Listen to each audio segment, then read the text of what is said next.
este caso estamos hablando de la aplicación de principios constitucionales en materia de casación, lo cual deja de lado o rompe con esa prohibición de que era única y exclusivamente un control de legalidad, y hoy en día estamos viendo que también se configura como un control de constitucionalidad. Bienvenidos a Estrados, un canal diseñado para la difusión de temas jurídicos nacionales e internacionales, especialmente en materias constitucional y procesal. Para estar al tanto de nuestros contenidos, suscríbete a nuestro canal. Muchas gracias. Bienvenidos todos, se les habla Antonio Bello Lozano Márquez, y en esta oportunidad, dando seguimiento a los temas que venimos tratando en esta plataforma de YouTube, que son básicamente temas de derecho constitucional y derecho procesal civil, hoy vamos a tratar un tema que justamente vincula ambos temas, es decir, lo constitucional con el procedimiento civil, y que tiene que ver en este caso con las nuevas regulaciones en el proceso de casación civil venezolano. Cuando hablamos de casación en el procedimiento civil, normalmente estamos hablando de un tema que resulta para muchos abogados complicado, difícil de entender y más aún difícil de aplicar en la práctica, difícil de ejercer el recurso de casación como tal. Algunos lo consideran como algo muy complejo, algo muy difícil de llevar a cabo en el ejercicio profesional, pero eso justamente pasa por dos aspectos. Uno es que las escuelas de derecho en Venezuela no profundizan en el estudio de la casación. Y en segundo lugar, muchos abogados se dan por satisfechos con conocer suficiente de los juicios en primera y segunda instancia y considerar que la casación queda para los especialistas. Y realmente no es así. Sencillamente lo que hay que tener en cuenta es el conocimiento debido, el conocimiento adecuado de lo que es el recurso de casación para su planteamiento, y tomando en cuenta que a raíz de la entrada en vigencia de la Constitución de la República Bolivariana de Venezuela, y particularmente lo que prevé el artículo 257 constitucional de que la justicia se administrará sin formalidades extremas, justamente ese recurso de casación ha tratado de simplificarse en la práctica. Ahora bien, ¿qué tenemos? Que la Sala de Casación Civil ha dictado sentencias de distinta índole que van modificando el procedimiento de la casación, del recurso como tal.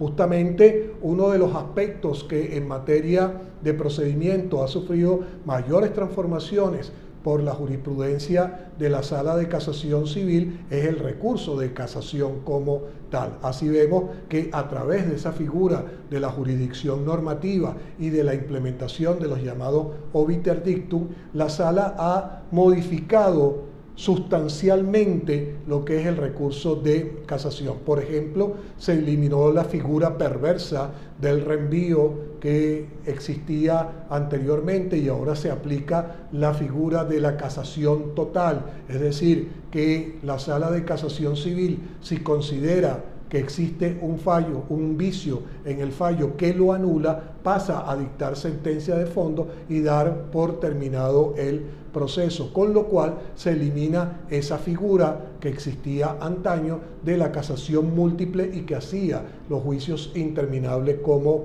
tal.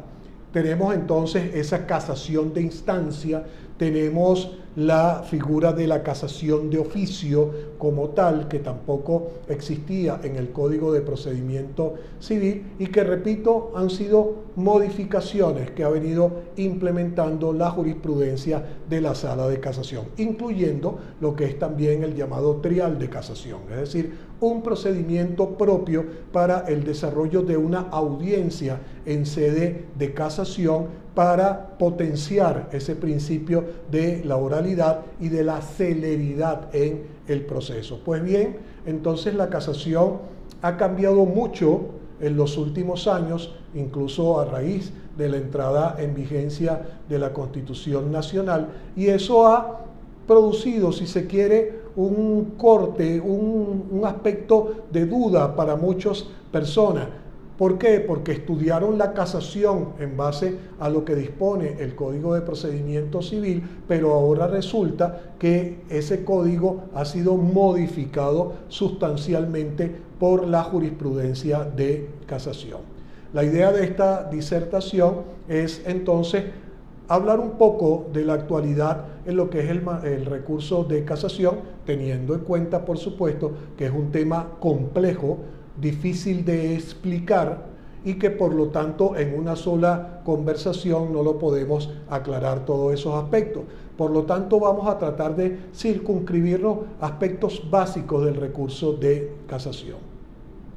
En este orden de ideas que tenemos, que el recurso de casación no es otra cosa, según lo establece la doctrina, que un recurso de control de legalidad de la sentencia de última instancia que se dicta en el proceso. Un control de legalidad basado en ¿qué? En motivos específicos establecidos en la normativa existente. ¿Cuáles son esos motivos? Según el Código de Procedimiento Civil, los motivos de forma, los motivos de fondo.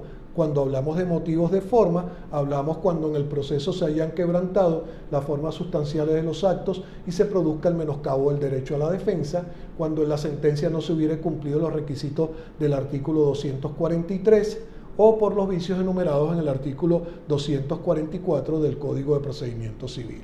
Cuando hablamos de motivos de fondo, estamos hablando cuando se haya incurrido en un error de interpretación acerca del contenido y alcance de una disposición expresa de la ley, por falsa aplicación de una norma jurídica, por falta de aplicación de una norma o por violación de una máxima de experiencia.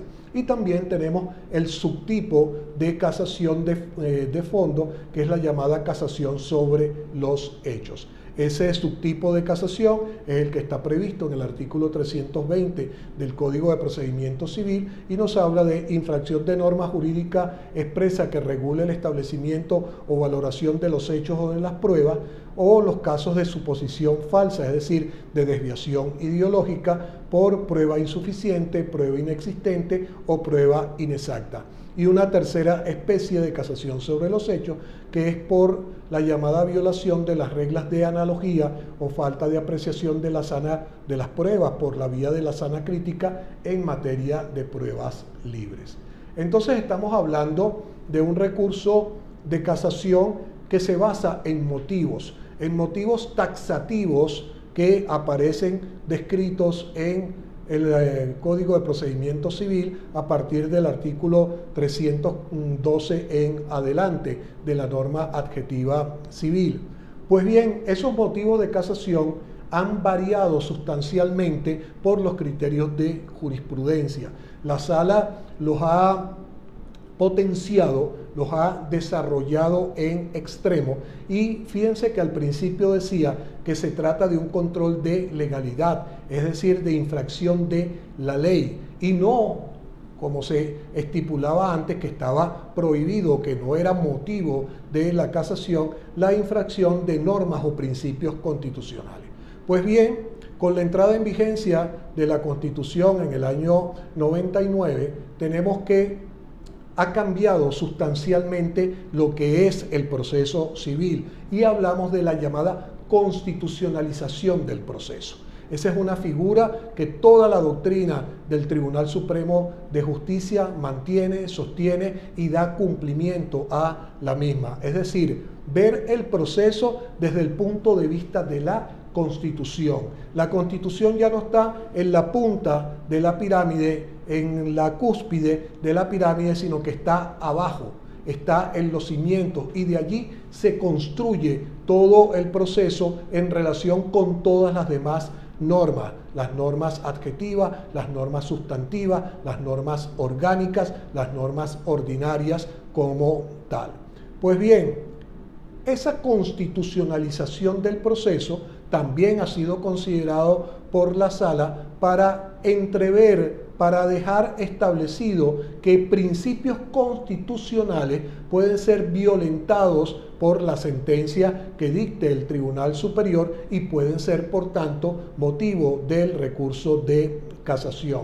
Así tenemos que la sentencia número 255 del 29 de mayo del año 2018 estableció lo que son las nuevas pautas, las nuevas regulaciones en materia del recurso de casación, y allí habla en específico del caso que vamos a tratar el día de hoy, que es cuando se trata de la reposición de la causa en casación.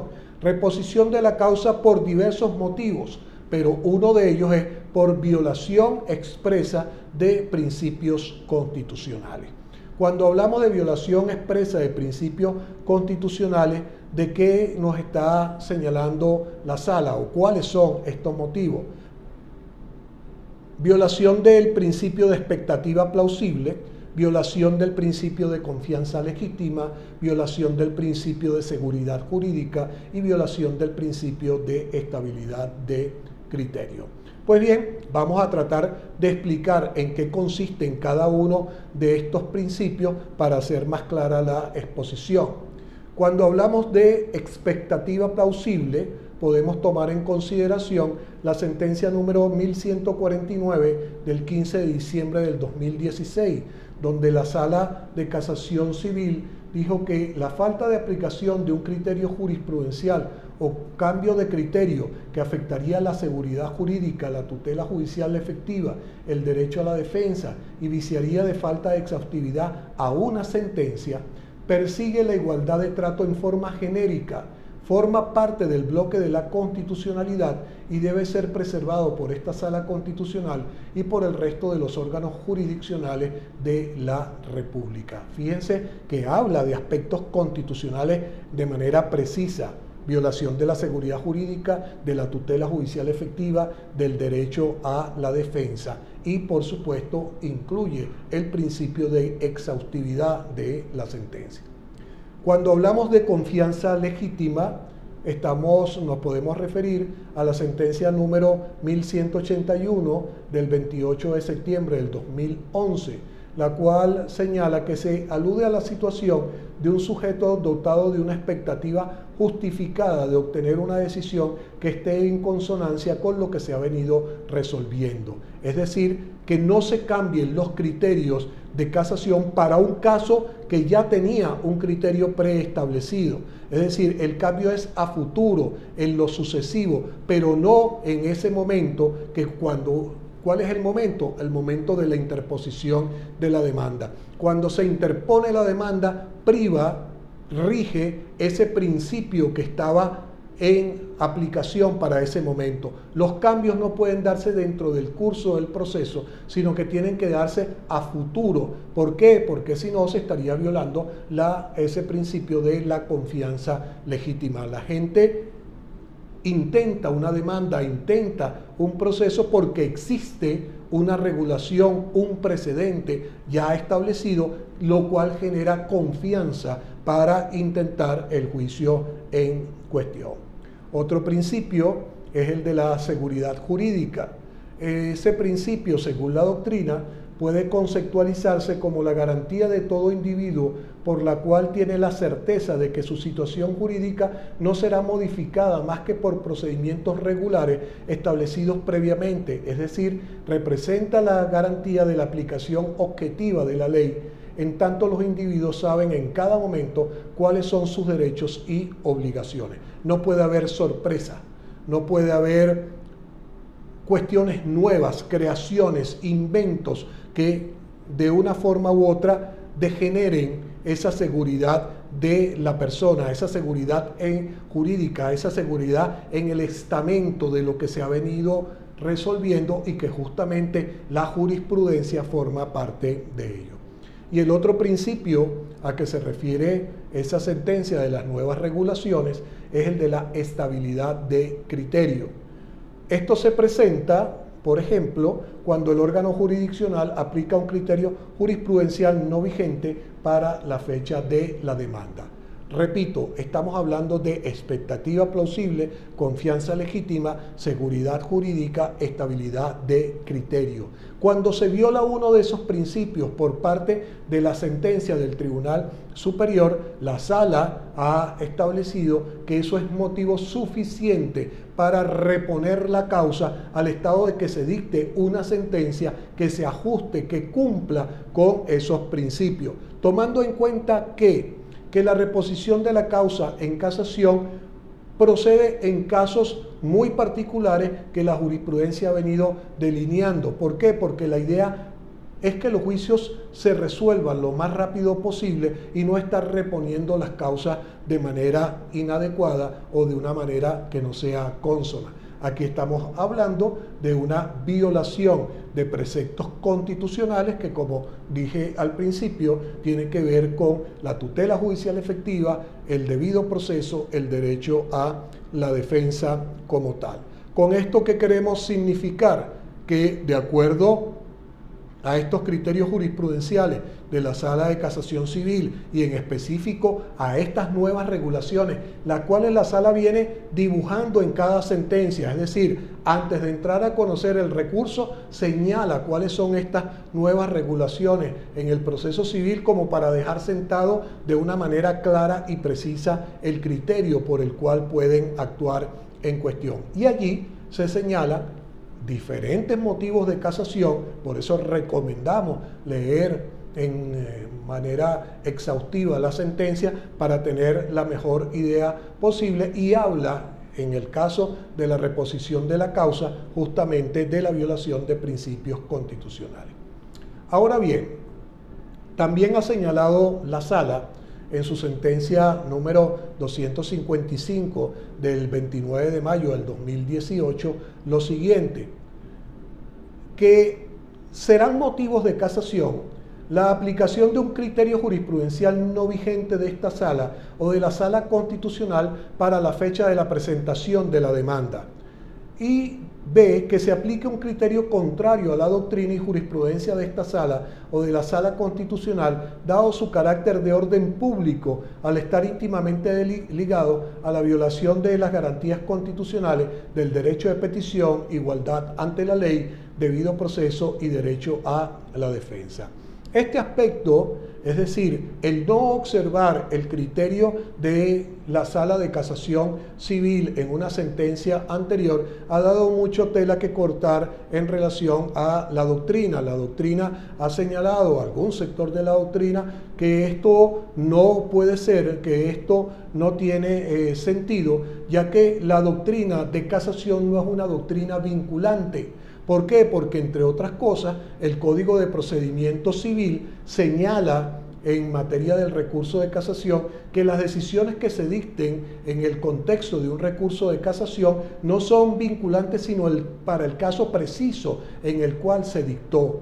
Y para lo demás es una referencia que los jueces van a tomar como un modelo a seguir, como un camino indicador, mas no están obligados a compartir ese criterio como tal. De hecho, tanto no es así de vinculante la sentencia de los criterios de la Sala de Casación, que resulta ser que los mismos pueden ser modificados por la Sala. Puede haber un cambio de criterio justificado, motivado en su momento, pero significa que no son vinculantes. Ahora bien, la Sala los vincula con el orden público y allí le estaría dando un vicio de constitucionalidad. Ahora habría que explicar de qué clase de orden público se está hablando, si es el orden público normal, ordinario, o el orden público constitucional como tal.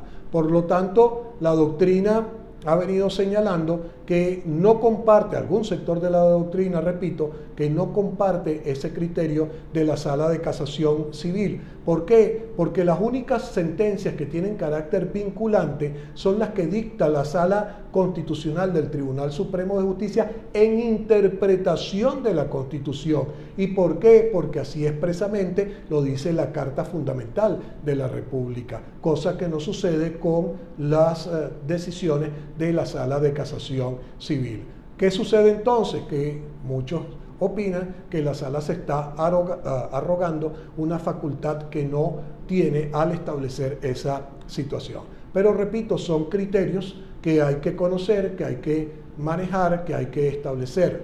La idea de esta disertación es ir adentrándonos un poco en lo que es el recurso de casación, hacer algunas especificaciones, como en este caso estamos hablando de la aplicación de principios constitucionales en materia de casación, lo cual deja de lado o rompe con esa prohibición de que era única y exclusivamente un control de legalidad, y hoy en día estamos viendo que también se configura como un control de constitucionalidad.